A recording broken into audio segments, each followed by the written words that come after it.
Hey everyone, welcome to this live show as we have every Tuesdays at 3 p.m. Eastern Time.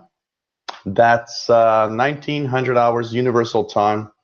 And we will, of course, try to answer your tech questions to the best of our knowledge. So, welcome to the show. First item of news that I have is for an exceptional. I'm just checking out, by the way, back up. But okay, I'm just checking something because there's one of the questions that I need to check for, and we're gonna check it out for our users, of course. So one little piece of information, very important. Exceptionally today, I will not be hosting Learn the Tech later on. And the reason is I've been pretty busy with my tech guy job. So being outside of my home pretty much almost every day. Plus the fact that I had a few things to attend to, including a concert last night. Because what I usually do for the Learn the Tech show, I usually prepare my show. I learn through the week, and the 24 hours before I prepared the show. But now I was very occupied with my tech job. Last night I had a Duran concert that I wanted to attend. So all of that together made me a little too, my schedule was just a little too jam-packed. So I'm really sorry. No Learn the Tech today. Is going to be back next week, though, for sure. And it's going to be really interesting. The topic next week will be how technology tracks you everywhere you go, at every minute, with everything you do. It's going to be a scary and a very interesting show next week for Learn the Tech. So sorry, guys, about not hosting the Learn the Tech today, but it's going to be back next week. So this is the Learn the Tech show. No, this is the Live Tech show, number 28 for Tuesday, April 12th, 2016. One first item that I want to mention is that today's Patch Tuesday. There are a certain number of updates, including one that's very interesting. It has to do with the fact that there's a big flaw in Flash Player. So, sorry guys, I got a little leftover cold here. So basically, there's one of the most important features of the updates today is that Flash Player flaw that is fixed. It is already exploited, and there is apparently ransomware sent through that flaw. So update your machines today. It's extremely important to stay safe.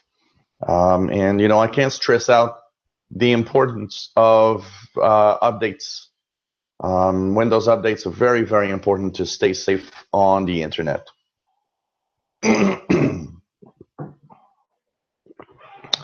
So we've got lots of questions today, and of course you can send your questions if you have any to upwithyourcomputers@gmail.com. That's the place where it's happening.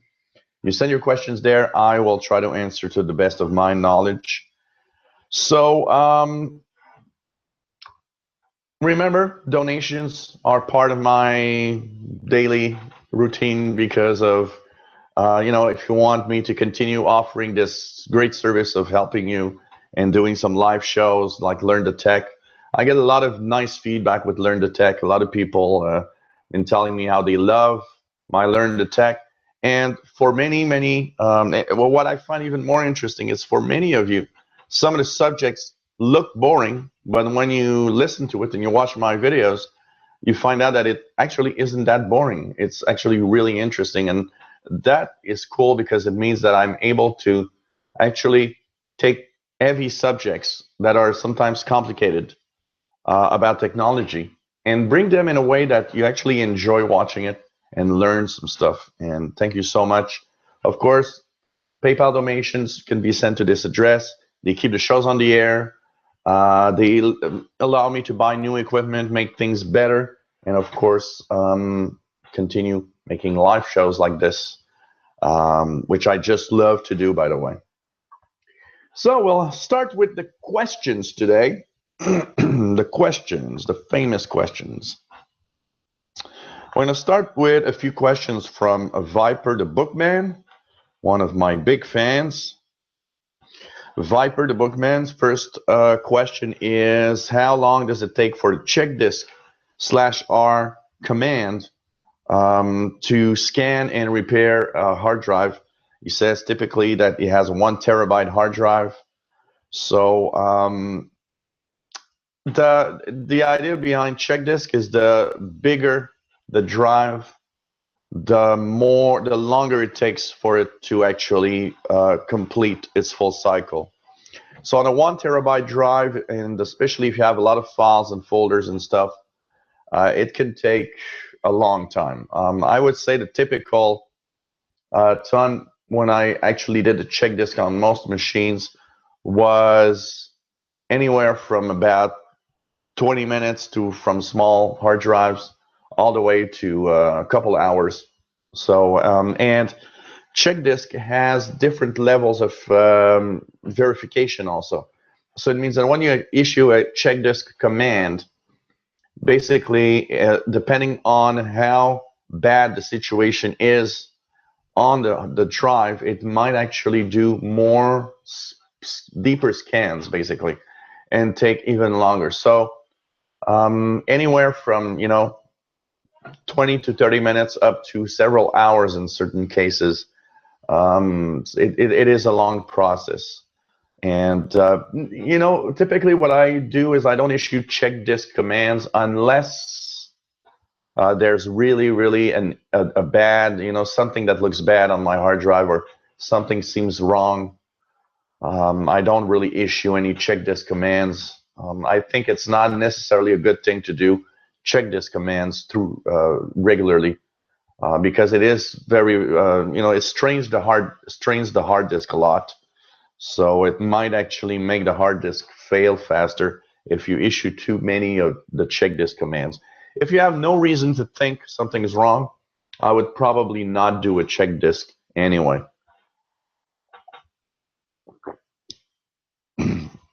Second question you have about a performance report. You said that you issued a performance report and you tried to issue a performance report and it didn't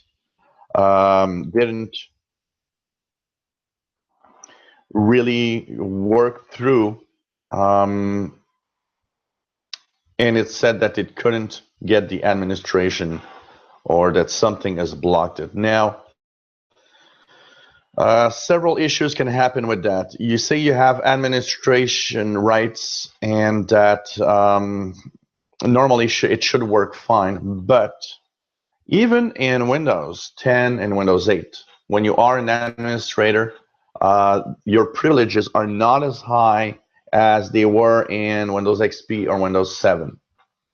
They have worked or reworked the way the administration rights are, so that you're actually not at the top of the chain anymore.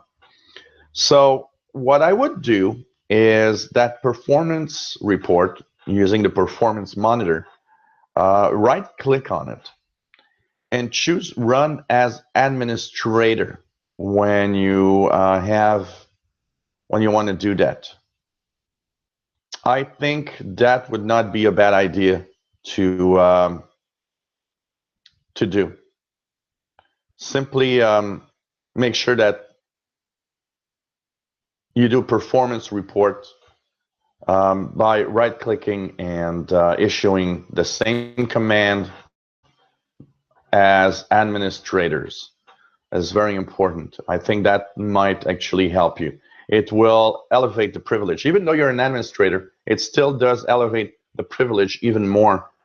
The other problem you might have is a piece of software. Maybe there's a piece of software that you have installed that blocks the administration from actually doing this performance report when you ask for it. So, and for that, it's kind of complex. It's very difficult to actually pinpoint you in the right direction of what might be wrong in this performance report. But try to reissue the performance report by being an administrator, for sure. So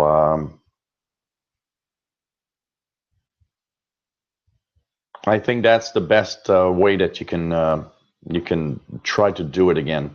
If not, there could be a piece of software. Make sure that you restart your computer, and if you want to do performance report, make sure that you shut down your computer, you restart it, and it's the first thing you do. Don't do it after you've used your computer for several hours, because maybe a process or something will prevent it. Issue it immediately at the start when you log into your computer's session. I think that could help you a lot. As for the antivirus testing that you also want to have an answer to, you are asking me about that I've been testing, and I have been testing, yes, the Defender. The Windows Defender that I've been testing on malware and viruses is the one from Windows 10. And it did not do very well in my reports. Now, you know what? Because what you're talking about is you're wondering is Windows 10 Defenders good enough to protect you, especially if you do some online shopping. And you're giving examples like Walmart or Amazon. Basically, you know what? Security at the most basic level is you. I don't really kind of go crazy over antivirus because I honestly believe that if you are careful and know what you're doing, you could run a computer without an antivirus and it would work fine and you would not get infected by anything. Because it just shows, and over and over again, because people tell me, yeah, it's easy to say, it's easy to say that. I get this message all the time, oh, that guy saying, no antivirus and it would be okay. And people laugh at that, but you know what? Even in my tech job, even with my tech job, I do see that antivirus did not do anything to keep somebody safe, basically. And whatever antivirus they had, even good ones, when they did bad things and when they clicked pretty much anything they saw on the web, they weren't protected. It shows you that antivirus has a limit to how helpful it can be. So I think that if you are careful with your computer, if you don't go everywhere and click everything and download illegal stuff, Windows Defender is enough. And I would not install anything else. I have the Windows Defender running, and that's pretty much the only one thing that I have. So,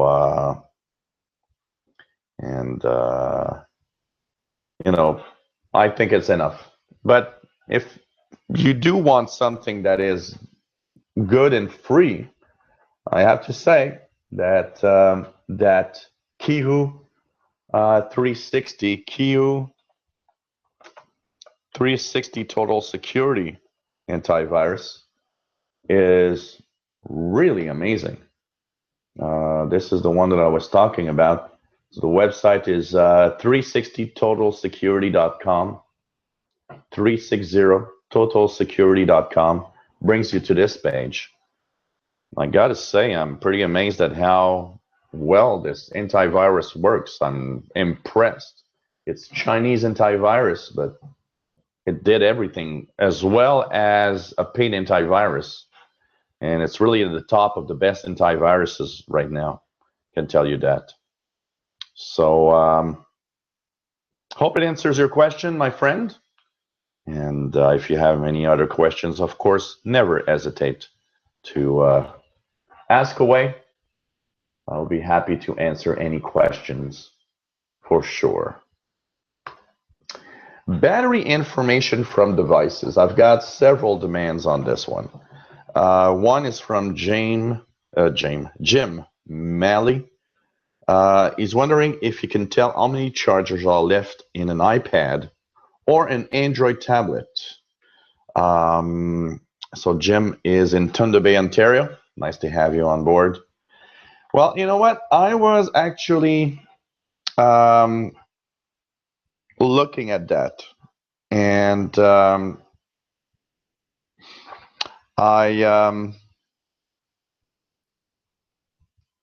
didn't find much. I really didn't find much in terms of apps that tell you how many battery cycles are left or anything. The funny thing is, the batteries in these devices do have cycle information, but I didn't find anything, and I'm going to keep searching. If I ever find some information for iPhone or Android or iPad, I'll let you know. I don't know if somebody would have a app out there that knows how many cycles the battery has done. One thing I know, if you have a Mac computer, if you have a MacBook Pro, for example, on OS 10, there's something called Coconut Battery. And Coconut Battery on OS 10 gives you information about how many cycles your battery is done. It also has, I'm just going to check, didn't check if Coconut Battery existed for yeah, nope. There are many different things that I see. Battery Magic, Battery Doctor, but none of them I seem to have information about cycle. So the only one that I can know of is battery info on a Mac computer. Would be with a Coconut Battery app. It is free, and it works great in knowing on a MacBook computer how many cycles you've done. It's even more interesting because it actually can tell you even how long you've had your MacBook. Sorry if I cough a little, guys. I'm coming out of a bad cold. Last week was horrible, but now it's getting much better. So no app that I can think of right now. And I've searched a little bit. I haven't found anything. I've checked a few apps on Android also. There's a lot of battery apps, but none of them seem to be able to extract the information out of the battery. It is not impossible that the battery on these devices don't have that information stored in them. If you're on a Windows PC, well, you can have a battery report. If you look on my channel, I have, if you just search for a battery report, and you will find my video where there's a command line that you can issue in your Windows PC. It gives you a lot of information about the state of your battery in your device. But if anybody knows an app for Android or for iPhone or iPad that can tell you how many cycles your battery has gone through, I think that would be interesting to know, as a lot of people would actually like to know how many cycles we've done. And I think it's, interesting information. I remember on my MacBook, I do have Coconut Battery, and I can tell you that I just love having that information. So nothing that I can help you with, Jim. But Jim, I'm keeping your email in a separate folder here, because if I can find something, of course, I'll let you know for sure. Steve Martin, hello. Great show you have. I have conversed with you a few times. Need a little help. For the last couple of months, I am not receiving insider updates when they are coming out. And he says, I've tried 20 times so far. Is there something I've missed? I do see that it's a common problem, by the way. You also have an update to the message that you've sent. Said that I found insider preview ISO for build 14295, so reformatted the drive, installed 14295. All updates went in okay, and then I set up Fastlane and tried to get the new preview. Again, I didn't find it. I tried for 18 hours, 20 or more sometimes. Next, I reinstalled Office. Updates worked okay. No 14.3.16 update. Are they sent from a different location? Yeah, I understand that you're going crazy on this one. There is, it's a different branch. The insider previews and your Windows updates, regular updates, don't come in from the same place. And basically, it kind of seems that your computer, it almost is as if your computer doesn't understand that it's in a insider preview in the fast train. So first of all, I've had no other updates from you, but first of all, it can take, and I've seen this, up to 10 days before you get an insider preview update when you actually install the insider builds. So that's the first thing. It can take up to 10 days. And I've seen that it takes time on some machines. The other thing is that maybe your Microsoft account info has something wrong for insider previews or something. What I would do is maybe, I don't know, maybe kind of unregister from the Microsoft update. You probably already did that. Re-register and put the slider into fast ring. Make sure it's in the fast ring. There's, you know, I can see there's a lot of people that have problems with that, installing insider preview builds.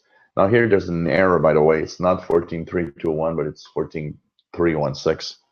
I was, I don't know, somewhere else when I wrote the number. We're at 14.3.1.6 right now. So give me more news when you, if you've ever updated or not, and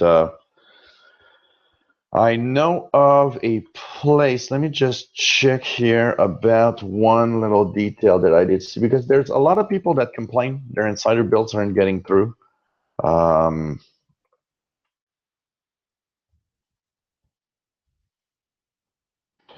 Insider preview not updating. There's a lot of people that complain about that. One of the things that here, I'm just gonna check it out. They're saying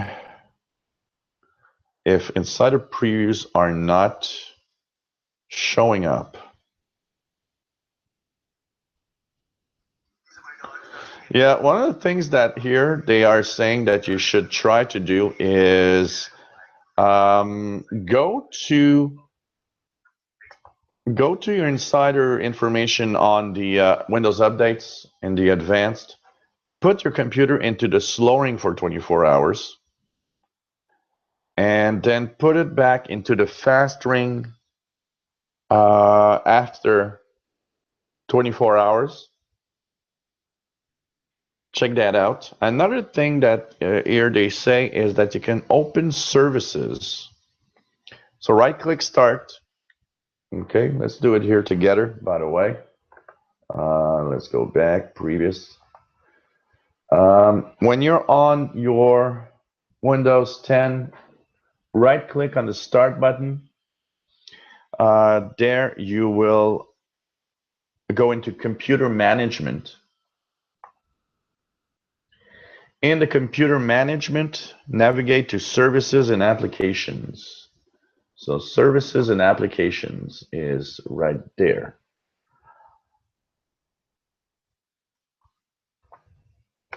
So when you click there, what do we have here? We have services. So in the services, you will go into, must be at the bottom probably, Windows Update. Yeah, here it is, Windows Update. What they say that you should do is stop Windows Update. Stop another one that's called Background Intelligence Transfer Service. So another one's called Background Intelligence Transfer Service. Probably at the top here. Let's check it out. Background, yep. background intelligent transfer services. You will stop that one too.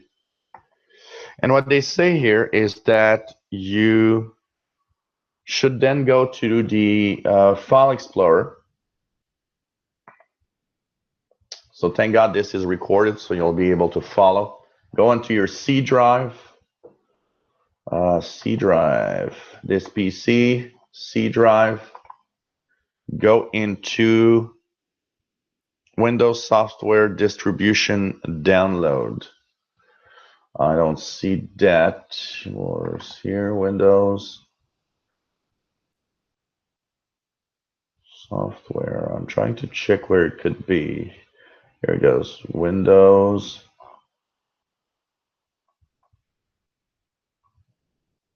It's interesting here. Windows Explorer, navigate to C. Windows Software Distribution Download. We'll activate the view of the hidden items. It's there, yeah. Well, you see, I don't have that information here, and I don't have that thing from what I see. Windows Software Distribution. Okay, yeah. Let's just see here. Okay, let's go back. So you go to this PC, you go to the C drive, you go to Windows, you go to software distribution, which is in there, software distribution. And here you'll go into download and you'll choose Control A to select everything in here. And you'll right click and delete the files. Delete everything that's in that list. And reboot the computer. Go back to Windows Update, Update Security. Make sure that you switch to the fast ring and try doing an update again. And let me know if that works in your case, my friend. Let me know if anything worked on what I just said. It could be an issue with the way that your system has been downloading updates, and it's kind of full. But it's mysterious that you've actually done the build 14295 and you're still stuck, though. That's very, very curious, I can tell you that. Okay, more info here. We have John O'Connor that has a old 100-year-old house. 3 different wiring circuits, from knob and tubing to shielding wiring and modern 12 too. Problem is he's got a lot of dead spots in his that's a lot of dead spots in his home with his router, and he's using Netgear and 600 dual band router with a Netgear extender dual band. So what he says is that in the room where the router is, everything works fine, but when it just goes away from that room, it gets a lot of problems.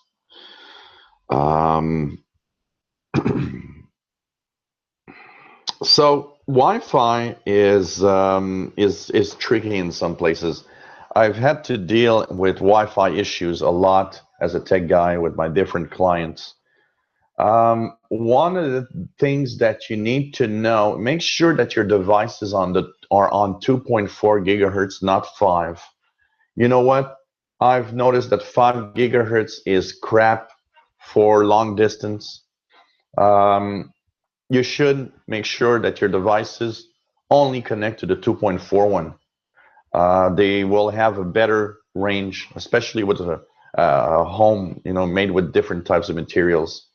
The higher the frequencies, the less they are capable of going through walls correctly.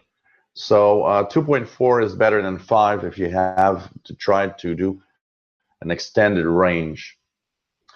Another thing to make sure is that you change manually the Wi-Fi channel and do a scan throughout your home where there are dead spots. Because if your home is in the middle of, say, a street with other homes around it, everybody has Wi-Fi around you. It could be interference. It could be Wi-Fi from the neighbor interferes with yours because it's on the same channel. To know that, you can use some apps that will actually analyze the signal from your network. So what it does is it searches for, so here we're gonna watch an ad.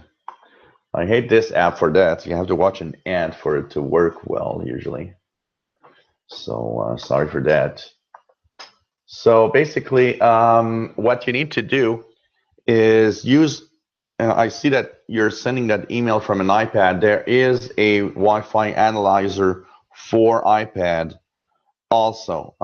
It's not the same app as in Windows, but if we look here at Wi-Fi analyzer, the one that I used was Network Analyzer Lite. Let's see here. Wi-Fi. If I check here, I think it's that one, Network Analyzer Lite. What it does is it checks the different channels around you, gives you signal strength. It will tell you how many of your neighbors, what is the channel of your neighbors are using. In Windows, you can of course use the analyze functionality that is very nice, gives you this graphic. So here you see that I've chosen channel 11 for my Wi-Fi because it's almost alone in its Wi-Fi range on that channel compared to everybody is jam-packed on 1, 2, 3. So there are channels, and make sure that you choose the correct channel. And to do that, you can manually change them. If you simply go to your router's IP address and go to the login page of your router, what you will have is the possibility to change the channel inside your router, your Netgear router, and use manual. Never use the automatic channels. They are a pain in the butt, and they're going to really, really ruin your life. So try to get a sense with an app installed on your iPad or a computer of how it's distributed, and go through your home, because in the dead spots you might notice that a channel that seems right isn't good for that spot because it's the Wi-Fi from somewhere else that's interfering. Make sure you're updated to the latest drivers on your computers, and of course, like your iPad, make sure it has the latest iOS version. There's a lot of iOS, there's a lot of Wi-Fi bugs that were fixed in iOS. And make sure the firmware of both your extender and of your router are to the latest. Now, you say that some people told you you could use an Airport Extreme or Airport Express. You know what? I had an Airport Extreme, and I can tell you that it's even crappier range than regular routers. Don't buy that. You're gonna simply spend too much money for nothing. These routers, they're interesting for if you have an Apple, only a Macs and iPads. What's interesting is that they're kind of all interacting and all communicating. And I did find that an Airport Extreme, for example, seemed to connect more solidly to my MacBook than my Linksys router. But you know what? I would not invest in that. I would invest in a new technology. If you're about to buy an Airport Extreme, why not buy yourself a good AC router? Because what you're mentioning here is that you're on N right now. And the problem is N, even though it's good, has limitations. AC has in general easily twice the range of N. And for a home where everything is kind of, there's this dead spots everywhere, I think that could be an interesting buy. Make sure your routers have antennas sticking out. These little boxes where everything's jam-packed inside and you don't see any antennas, they're not as good because the antennas are kind of, packaged inside the box. Make sure you got antennas sticking out. Buy good routers also. I'm sure that if you would invest in AC, the new AC technology, you would probably have better range. And you could maybe check that out. And hopefully something that I actually told you might help you a little bit, for sure.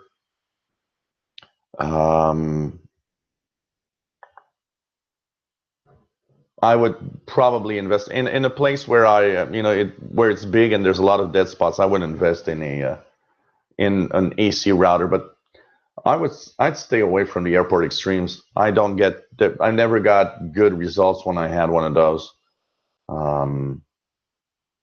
And they're a little close, so there's not as much tweaking you can actually do in an airport extreme that there is in most routers.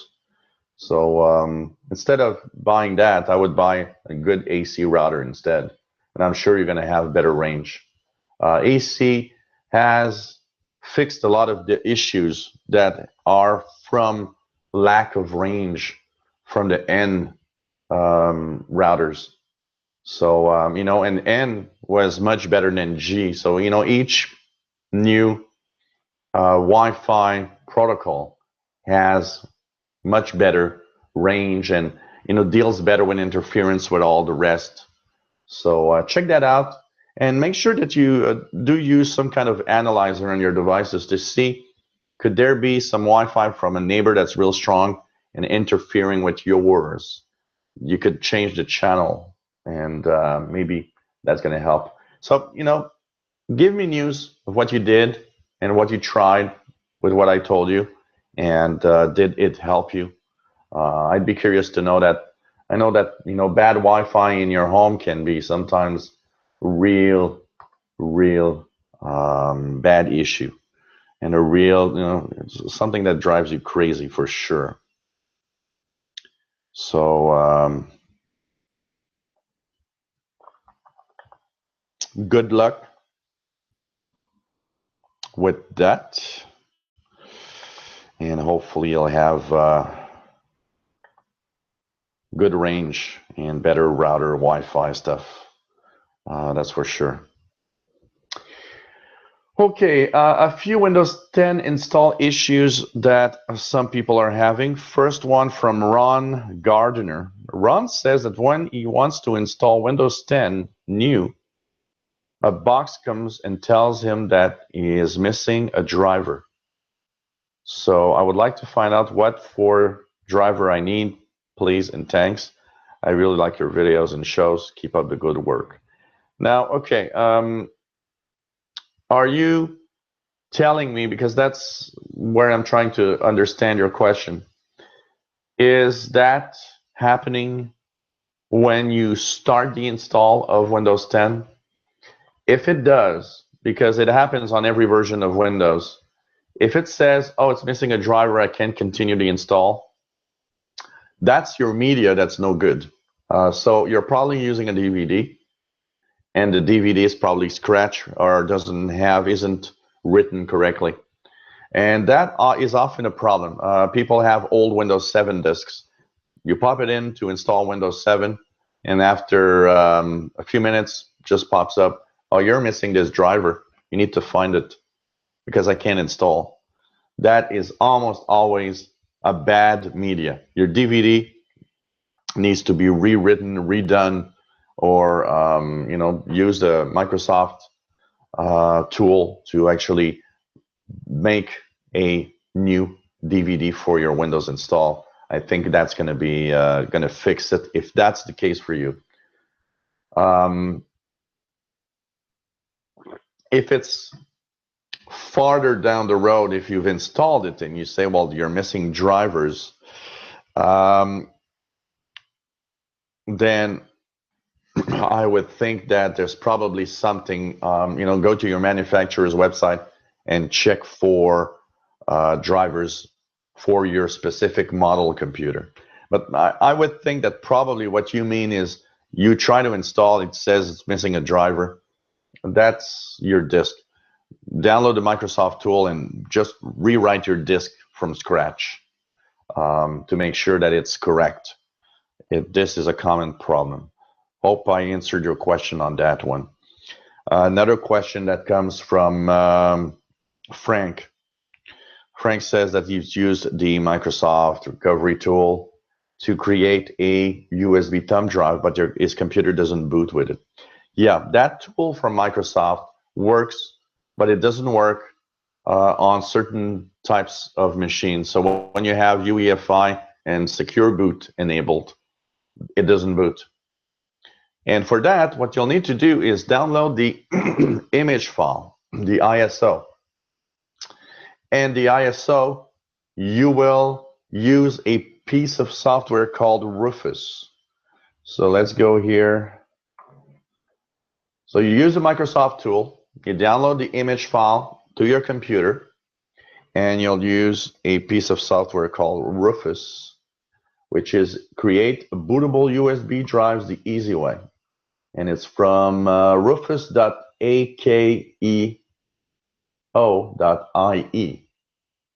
So akeo.ie. Rufus, it should look like this anyway if you go onto the website. So that's the Rufus piece of software. This will create a bootable thumb drive that works across devices. This will work even if you have UEFI and secure boot enabled. And I typically always do my Windows bootable with Rufus because it just works well. So that should fix your issue, and your computer should boot from the drive. Then I have another question here from Bernard. Bernard says, hi, I've been watching your show for a little while. Really is an amazing show. Really hope you can continue for a long time. Bernard says that when he goes to install the Windows 10 operating system from within Windows 7 to upgrade, he gets a blue screen and it reverts back to his Windows 7 install after about half an hour. And he doesn't know what to do to fix this. Yeah, it might be because you're doing it from inside Windows 7 and something is not right. So what you need to do if that happens, I would suggest that you go to Microsoft's website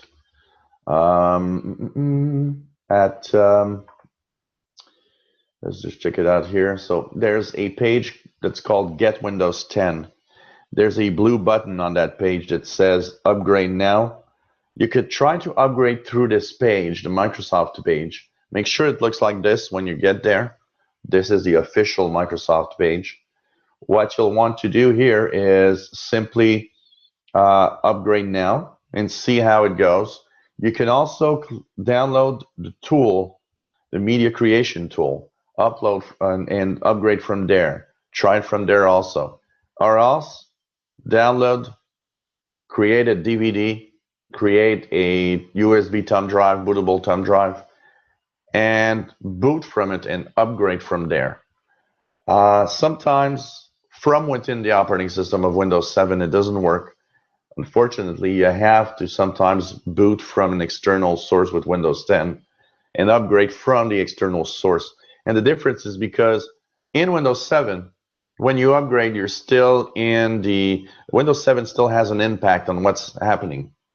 When you actually use the media creation tool and create a bootable device, when you boot from Windows 10, well, now Windows 7 doesn't have anything to do with it. It's just a Windows 10 upgrade that's happening, It's looking at your file system and saying, okay, I'm upgrading your computer now. So basically, that's the way to do it if you got some problems, for sure. Thanks for your question. I hope it helps in any way. What do we have here? We also have a few questions about smartphone security. That comes from Isabel.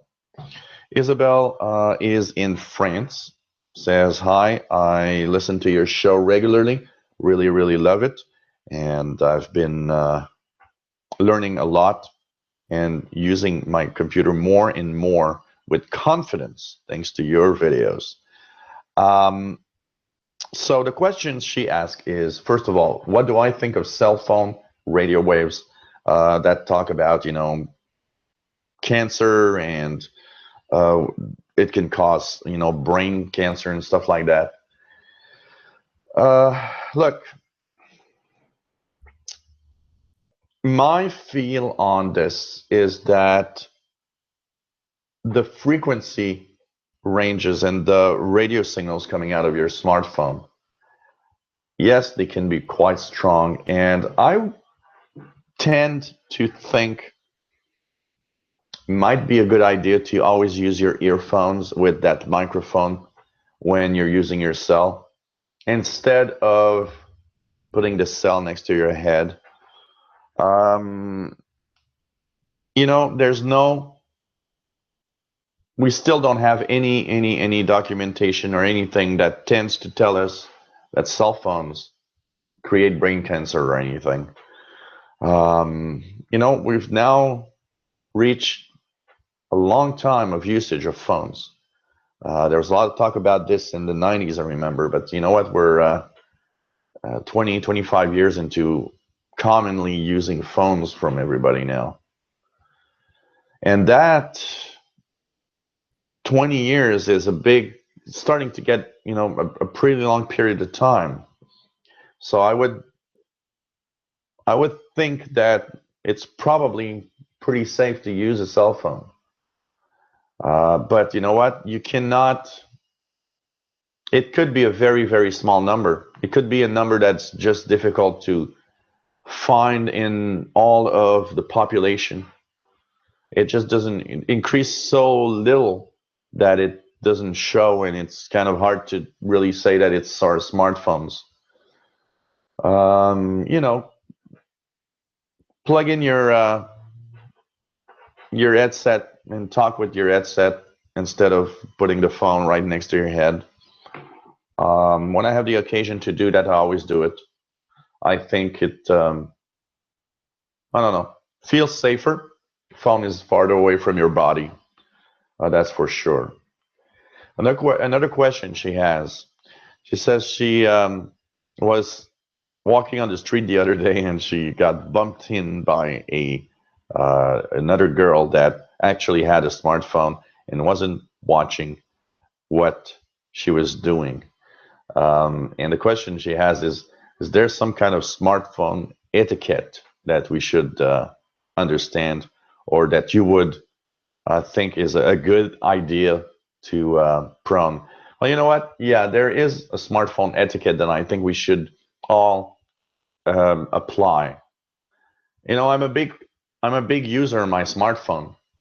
I'm a tech guy, so I'm a very big user of my smartphone. But and I'll confess that I've bumped into things and bumped into people because I wasn't looking at what I was doing while I was using my phone.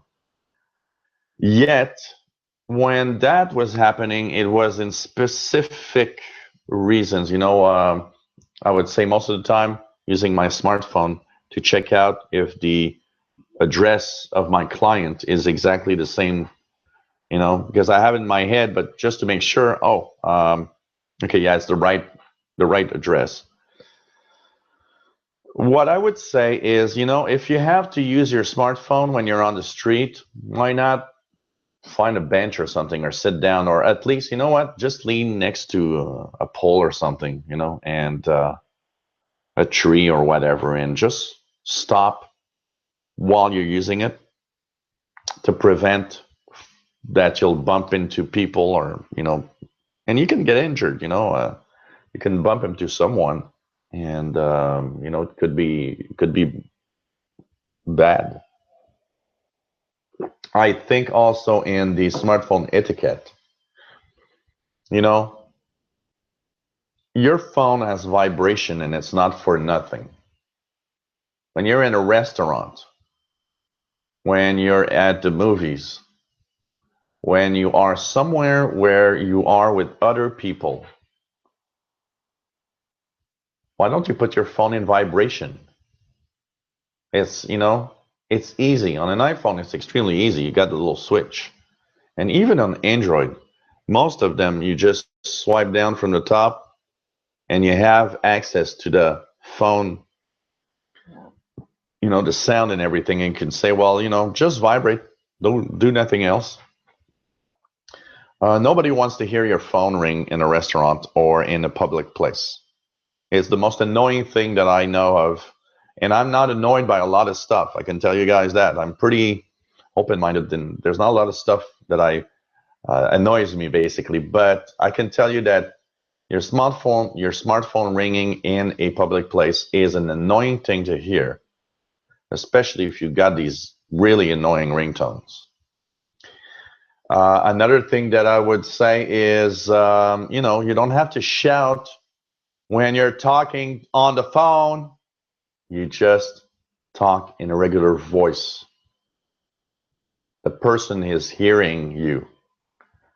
One of the funniest things that I see is people put the headset and the microphones in the headset, but when they talk, they're like, oh, yeah, yeah, really? Oh, well, next time, maybe when we meet, Skype, hey, it's not here. It's in your headset. That's their microphone. You don't have to hold your phone like this. You look like an idiot when you do that. I'm sorry, but you look like an idiot. I'm sorry, but it does look strange. Of course, when it's dark, someplace dark. Yesterday I was at a concert. I was at a Duran Duran concert here in town, and this girl, was with a friend, and next to her, the girl was constantly looking at her phone and doing stuff. Well, the problem with that is that this screen lights up. And when you're in a dark place like a concert or a movie theater, it's very bright and can annoy the people next to you. A dark place like that is not necessarily the best place to start checking out your Facebook. You can maybe use it for something, but be brief and make sure that it doesn't annoy. Bring the brightness down on the screen so that you don't annoy everybody.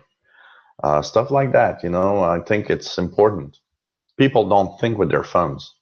They're in their little bubble, and it's like, who cares? There's nobody around, or I don't know. Very, very weird.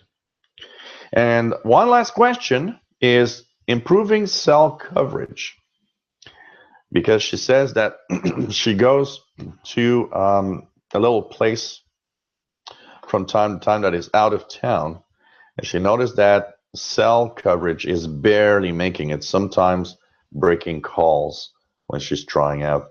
Is there anything I can do to increase the range of my phone? Not really. You know what? The way you hold it might, putting it higher might, but I've not seen any gadgets that pretend that they can improve your cell range that really work. I haven't seen anybody that has something that really works, basically. So I don't know. Maybe somebody out there has an experience with some kind of extender, but that is also why when you actually get a cell carrier, so when you decide that you want your smartphone and you will adopt, of course, a cell carrier or company, one of the things that could be very useful is to check the coverage maps. What company has the best coverage? That will help in certain areas. Some companies have really, really bad coverage. For example, my company that I use has a pretty good coverage, but when you get out of town, you got to remember one thing. When you get out of town and you're a little far from big cities, cell coverage typically is only along the highway and nowhere else. So once you take a little off-road and you move away from the major highway, you rapidly lose the cell coverage. Here in Canada, that's a major problem because the territory is so vast. You just can't have cell towers everywhere in the middle of the woods. That would be like completely crazy here. So that's something that you might actually use more as an excuse for just saying, well, you know what? There's no cell coverage here. So that means, why don't I put my phone away and enjoy whatever I'm enjoying in life rather than going through that for sure. Thanks for the questions, and it's always nice to answer. Noel Doubts says, where is, if there's a direction where you can download the Microsoft Dart software, or it's basically, for those that don't know, first of all, he's asking if there's a compatibility for Windows 10. And Dart is the diagnostics and recovery toolset that's available from MSDN. From what I see, the latest version is version 10. And I've not really, I'm just going to check here. Yeah, there's a link for MSDN subscribers, but I'm not sure there's a link for somebody that's not from the Microsoft, is not an MSDN subscriber. And so basically what that software called DART, Microsoft Diagnostics and Recovery Toolset, lets you diagnose and repair a computer that cannot be started or that has problems starting as expected. So basically, you can recover end-user computers that have become unusable, diagnose probable causes and issues, quickly repair unbootable or locked-out computers when it is necessary. From what I know, this diagnostics, the Dart version at 10, is compatible with all versions of Windows. But this is an ISO file, so it boots up by itself also. Here, if I'm looking at the downloads, I don't see any places. I haven't found any places where you can download it. Of course, you can cheat if you understand what I'm saying, but it seems to be only available to the MSDN subscribers, from what I see here. So if I find a link or if I see something, I'll let you know. But yes, the latest version does support Windows 10. It was released just after 2 weeks after Windows 10 was released, and the latest version, which is updated August 17, 2015, and it's version 10 that we are at now. So if I see anything, I'll let you know by email for sure.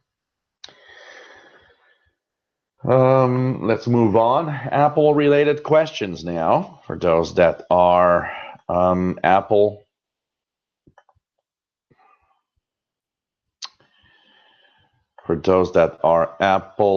fans, and this is from Jeremy. So Jeremy asked the following questions. He wants to share folders from OS 10 and Windows Is it possible to do so? Yes, it is. Mac OS 10 and Windows do talk to each other.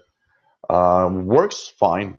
I do it regularly on my MacBook computer. What you need to do, okay, first of all, make sure that in Windows you've turned on the sharing functionalities.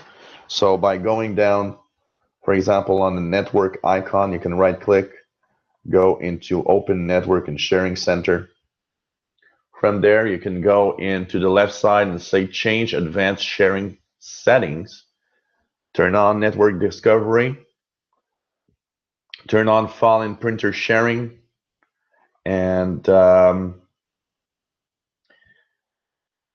the other little details that I would say is, so turn on printer sharing and make sure that you use, I would, you know what, it's sometimes a pain in the butt if you're the only one accessing the stuff. In the advanced options also, go into turn off password protection sharing.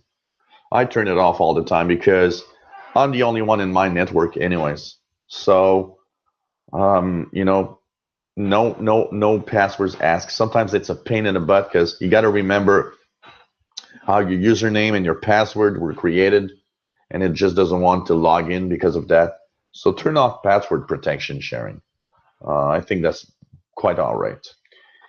On your Mac, you need to make sure that you turn on a feature that I just forgot the name. Mac OS 10 file sharing with Windows. You see, I use a lot of Google to. You have to make sure that you enable SMB sharing. So basically, what you do is you go into your network settings and or you go into your options. You know, go into the little apple on the left side. Go into the preferences and find your file sharing options. Turn on SMB, it's very important. That's how it will communicate with Windows. And you know what? From there, if this works here, you should be able, if you go into the network option of your, at the top of your screen, if you go to Go into Networks, or, you know, all options or all PCs, or I'm trying to remember. But if you see, you know, on the File Explorer there, you'll have on the left side the folders, and there's one called Network. You should click on it, and you should see your PC through that. It usually is pretty easy to share stuff, and once you actually see a folder from your PC, you can actually even pin it to your desktop on the Mac. And sometimes, you know, when you have problems, one way works better than the other. So, for example, maybe it's going to be easier to click a file on your Mac from the Windows side and drag it in your Mac than the other way around. So check it out. But usually a Mac and a PC kind of talk to each other pretty much, pretty easily. The other question you have is, can you AirPlay your screen, your MacBook Pro screen, on your 50-inch TV? You say that somebody told you you could do so, but you don't understand how to do so. The easiest way to do that is get yourself an Apple TV. It will immediately see the Apple TV, and it will work. There's AirPlay possible with some devices, but it's very restricted. And not all TVs can work with the AirPlay functionalities of OS 10. So if you get yourself an Apple TV, and you know what, a little tip here, if you just want to do AirPlay, you don't have to buy the latest Apple TV. Get yourself the Apple TV 3, little black box. The third version will work fine, and it's going to cost you like half the price of the, if not third of the price. I think it's $69 if you buy the Apple TV 3, and it works fine to do AirPlay. I do it all the time with my iPhone. and it's an amazing thing. Also, you don't mention here what version of the operating system you're using, but to AirPlay on a Apple TV or even on a TV that's compatible, you need at least OS 10.8 or higher. If you're at Lion or Snow Leopard, 10.7, 10.6, you will not be able, it doesn't have that functionality of AirPlay. If you do have an older Mac, though, there is a way to do it, and it's called, if I'm not mistaken, yeah, AirParrot, like a parakeet. AirParrot 2. This works even with a PC, by the way. And it's a piece of software that you install. It is not free, but you have a 30-day trial. It lets you stream your MacBook or even a Windows computer through the Apple TV. The problem with that I've seen personally is that AirParrot does take a lot of resource on the computer. I'm going to show you here the page of AirParrot so you can see it, and if you ever want to try it, there's a free trial, if I'm not mistaken, to this software. So AirParrot, this is the page, is the software you install on your Mac or even on a PC. And if you have an Apple TV, this will AirPlay your screen to the TV. Like I said, what I don't like, no, you see it, you can try it, but it's $12.99 if you use it. It uses a lot of resources. And I've noticed that computers that AirPlay through this software usually are really, are often kind of, sluggish, and even the AirPlay isn't that great. I pretty much stopped using it because of that, for sure. But the easiest way, you know what? If you have the latest version, get yourself a little Apple TV and AirPlay through that. It works just fine. When you have an Apple TV, you have a little icon on the top, in the bar at the top of your window in the Mac, on the right side, that lets you AirPlay. It sees the Apple TV. It's going to ask you what device you want to use, and it will show the screen on your TV wirelessly. And your last question is that you've got a MacBook Pro that is 3 years old and that the hard drive failed. And you went to a Apple store. They told you they would do it, but it would be something like $275. So you say that you're pretty good at opening things and fixing things yourself. So the question is it easy? How easy is it to change a hard drive on the MacBook Pro? Extremely easy. Much, much easier than you might think. Basically, what you'll need is the special screwdrivers, because Apple doesn't use regular screwdrivers like everybody else. It has specific screws. So you'll need the screwdrivers with the bits that fit for that type of a screw.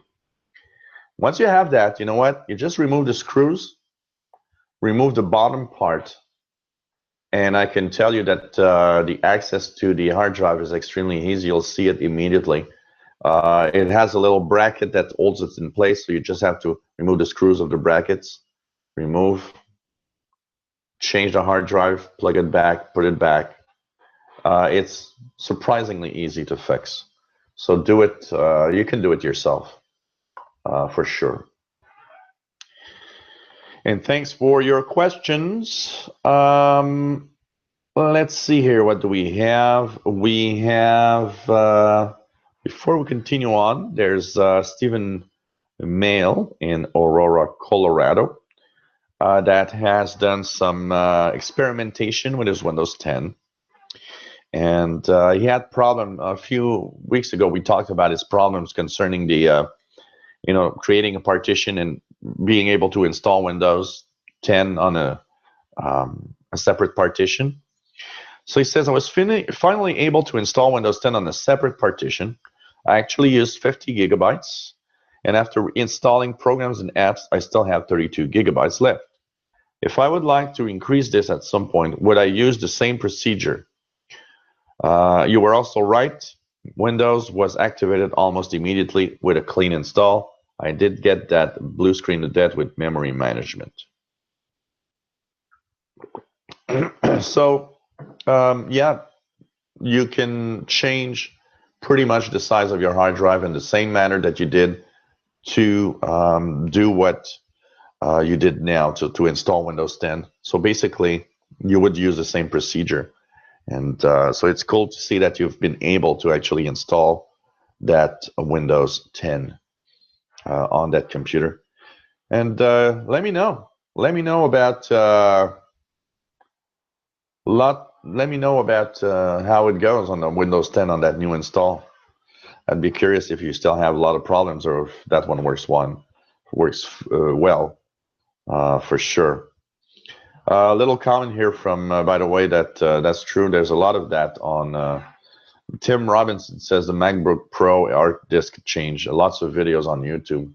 That is true. There's a lot of videos. Actually, when you want to open up a computer, there's a lot of YouTube videos about how to almost take apart any computer and put it back together. These are very, very useful. So you can check that out. But you know what? Not difficult at all, I can tell you that.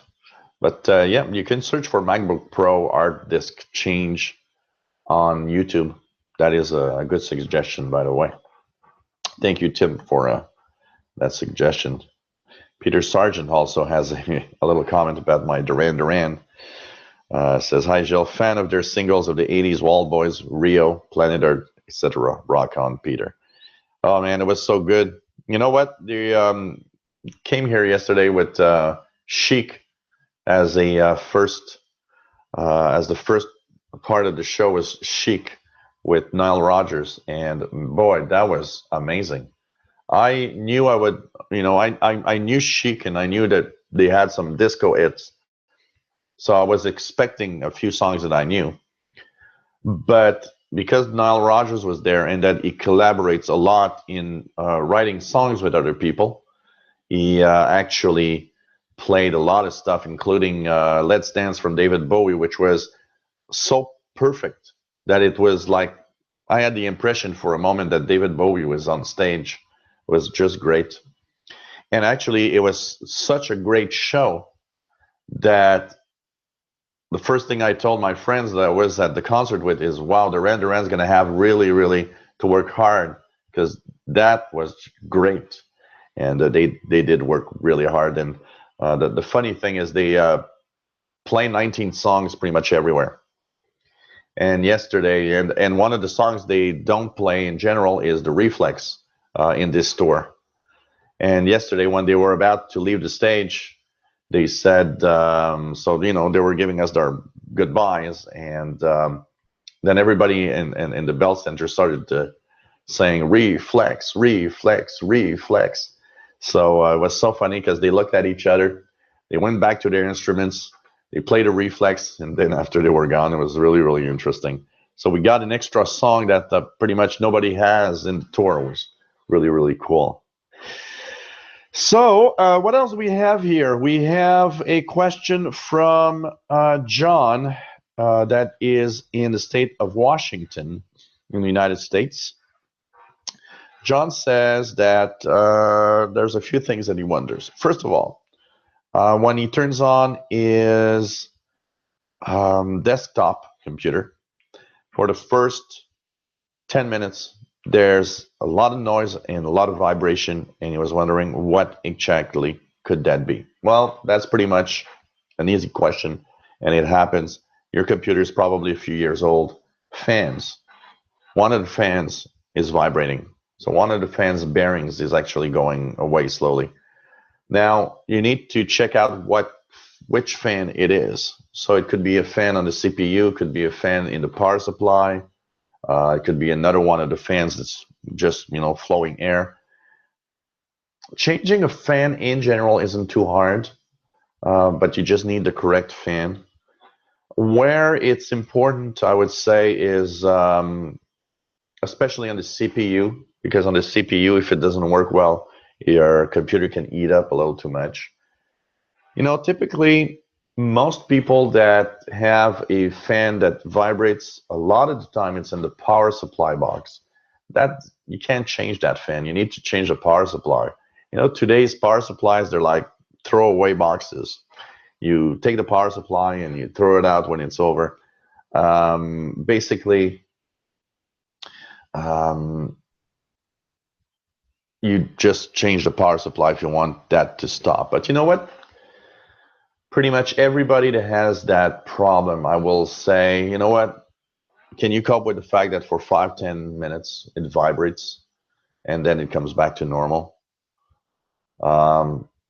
Leave it like that. I've seen most of these computers that have fans that vibrate, that start vibrating.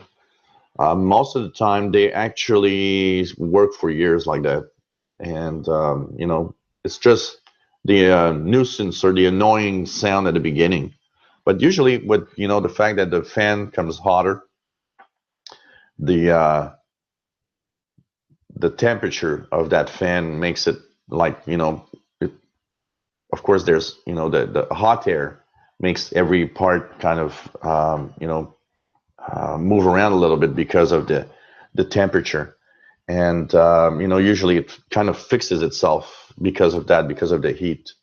So, most of the time I don't really care unless it does it all the time. If it does it all the time, then I would change it. But if you're telling me it's 5 or 10 minutes, leave it like that.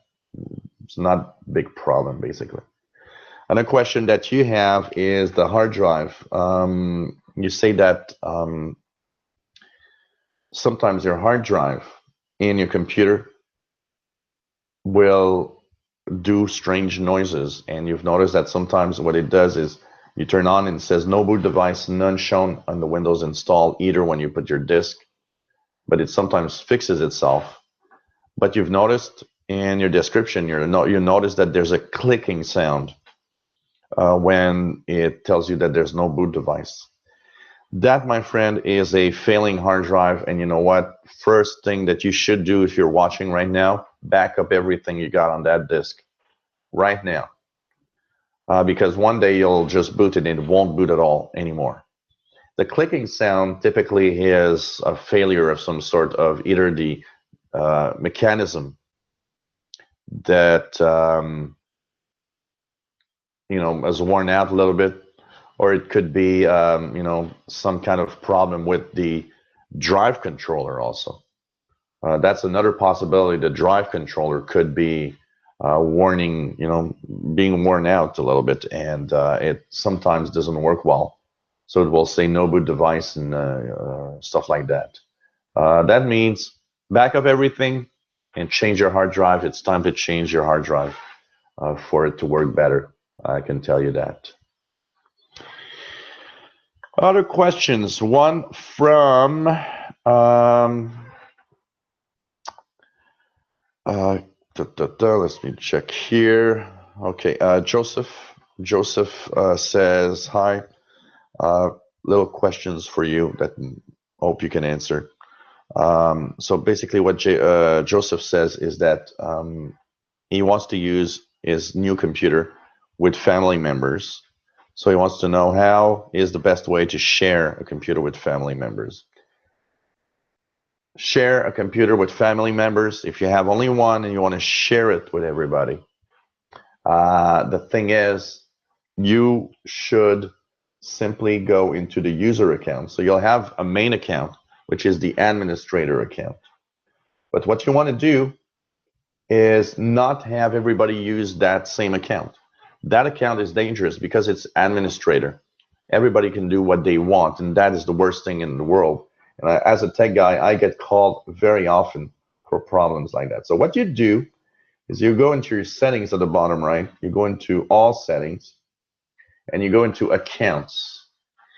In the accounts, what you want to do is simply create new accounts. So on the left side, you'll see something called family and other users.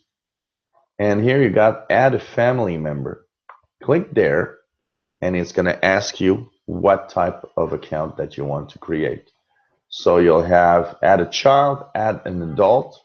The difference is that rules can be changed on add a child. You can have stricter rules, including surfing rules, how long, do a time frame so you can surf or you can use a computer from, for 2 hours a day. You have a set of rules that you can put there. You can add an adult also. You can enter email address. So basically, let's say you add an adult. If that person doesn't want to or doesn't have an email address, click the blue one at the bottom that says the person I want to add doesn't have an email address. And it's going to send you to that other page where you can create an account. Basically, you can choose this and create a account from there. And this will create an account with user privilege. It's not going to be an administrator. And you know what? Create as many accounts as there are people using the computer. So if you are 4, you have the main account and add 3 other family members to it. What's nice with that also is that everybody has its own desktop, its own stuff. So that's pretty cool also. And of course, there's at the bottom, you can click add someone else to this PC if it's a friend, stuff like that. You can add that to the computer. And that's pretty much what you're going to do. The rules, you're asking about the rules. Well, if you create a, the correct accounts, including child account, you'll have all sorts of parental control in Windows itself. So that's going to be cool. And one of the questions you ask is how to help your children stay safe online. Well, by choosing the correct account, that's the first thing. So by choosing a child account, you'll know that you'll have stricter rules that you can actually put on the computer. You'll have parental control, so you'll be having control over a lot of stuff. And basically, for people that are really scared about that, often what I would say is that a computer that is used by a lot of people should be in a main room where everybody can see pretty much what's happening with the computer all the time. The possibility that somebody can drop in on what you're doing will prevent that person from, the children from doing bad stuff, because they know that at any moment they could, of course, be spied on, or you could watch or see what they're doing. One of the things that's very important also is, just to give guidelines, let them know how the internet is and what bad things can happen out there. That's very important. Knowledge is a good thing. And finally, by choosing the correct account with no administrative privileges, they can't install any bad software. So you'll, be safer. You too, you'll be safer because of lack of viruses and stuff on your computer. So you're watching the live tech show from Montreal, Quebec, Canada. My name is Gilles, and we are Tuesday, April the 12th, 2016. A few minutes left. Let's see. There are a few questions that arrived afterwards. One from Gerald that says, how can I email a file larger than 20 megabytes? His example is like a slow scan TV audio file, for example. You cannot email big files like that in general for most email. What you'll need to do is use some account to do it. So for example, open a free Dropbox account, for example. Go to Dropbox.com. So basically, you just go to Dropbox.com. You create an account. Dropbox gives you something like 2 gigabytes, I think, for free. So you can upload your big files to Dropbox, and Dropbox has a share button, which works great to share with other people big files. If you have a Hotmail account or an Outlook.com account, you have access to another tool that's the OneDrive. And the OneDrive, if you look here, you got OneDrive. OneDrive lets you easily share any file with somebody on the internet. So that's another way you can do it. Click your OneDrive folder, and there you can actually have access to all of the stuff of your OneDrive and share it extremely easily with other people. So that's the best way you can share. So open yourself an account, and it's going to be useful because if you ever want to share more stuff, Gerald, in the future, you'll be able to use that account, upload the files you want there, and share it with anybody you want. Email has a limit. It's made on purpose because of the fact that the companies, the internet service providers, and the companies that have emails like Gmail and so on and Yahoo don't want to have to, use terabytes and terabytes and terabytes just because people are sending out files that are way too large. So create a Dropbox account, or if you have an Hotmail or Outlook account, use OneDrive to upload that file, and it's going to work. So check that out. That's the best way that you can share any files, and any type of files you'll be able to share with that for sure. Another little question here from Kurt Franklin. Hi again from Wales. Kurt here. Been trying to update Windows 10 this evening, but the cumulative one keeps failing. I've pressed retry about 6 times, restarted, etc. Any tips? Don't despair. You know what? If it didn't work today, take it easy. Try it out. You know what? Make sure that you shut down your computer, restart the computer, try it out again. It sometimes, for a reason, takes a few tries. It can happen that it takes a few tries. I've installed it on my main Toshiba PC here, by the way. Didn't have any problems with it. So keep trying, and if it didn't want to install in the next few days, give me a shout out again, and I'll add that information to my next show, where we're going to show you a little bit of troubleshooting on how to handle update problems, Windows update problems. I could keep your email and maybe have that as a start next week of the show. Common Windows update problems and how to fix them. So what I'm going to do, I'm going to keep your email, Kurt, and I'll start with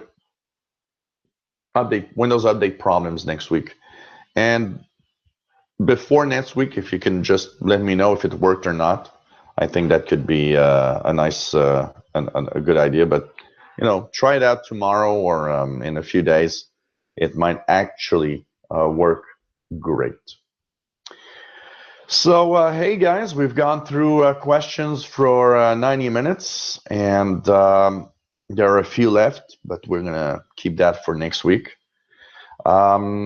Remember, there's no Learn the Tech show tonight. I'm sorry for that. I did not have any time to actually create that Learn the Tech show tonight because of my tech guy duties, and everything I had to do was kind of a little too compressed in my time. But look for later today, I'll be posting my the video about the cumulative update today and everything we have. There's a Flash Player update. Please apply that one. That one is extremely important. The Flash Player update, because there's a flaw in Flash and it's been exploited.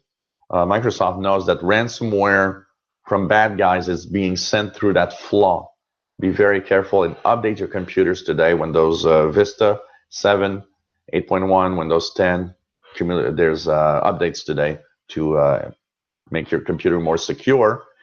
And remember that we'll have our Learn the Tech show next week. and that the subject is going to be quite interesting, I think. It's going to be how technology is used to kind of snoop on you and follow you around everywhere. It's going to be a creepy show. You guys are going to start wondering about everything you do every day, but you know what? It's happening now. We are being spied on by everything, and I'm not talking about just companies. You'll be amazed at who and how and why all of that is happening. So take care, everyone. Have a nice week. Sorry again for not being able to do a live Learn the Tech show tonight, but next week is going to be back, I promise. Thank you all for being there. It's always a great pleasure. Thanks for all the great comments, and I hope everybody enjoyed today's show. Take care, everyone, and see you next week, 3 p.m. Eastern Daylight Time for live tech show where I answer your questions, and 6 p.m. Eastern Daylight Time for Learn the Tech next week. Of course, all that on Tuesdays. Take care.